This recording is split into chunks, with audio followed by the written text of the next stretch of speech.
Италианският архитект Якопо Сансовино е бил много важна фигура в развитието на венецианската архитектура. Той е първият, който въвежда стила на късния Ренесанс във Венеция през 16 век. Като главен архитект на Венеция прави проект за обновяване на центъра на града и превръщането му в символ на свободната република. Започва строеж на поредица от сгради, като планира постройките на площад Сан Марко да бъдат свързани с обща композиция.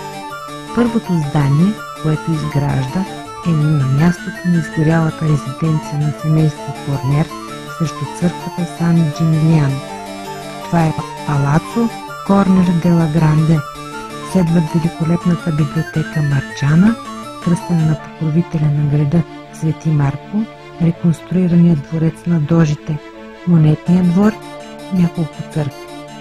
Една от най-красивите творби на Якопо Сансовино е изградена в основите на камбанарията на базиликата Сан Марко. Това е малка постройка, замислена като триумфална арка и известна като ложата Сансовино. Първоначално предназначение е било за срещи на знатните велможи в града.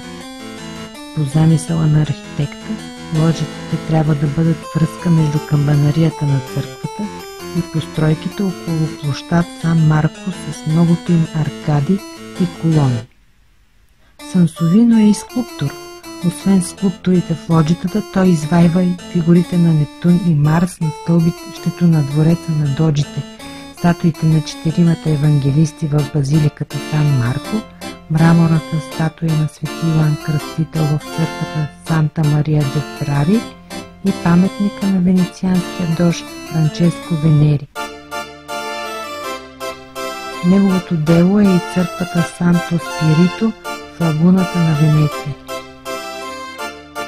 Църквите Сан Джулиано и Сан Джиминяно, както и покритата аркада на моста Риалто.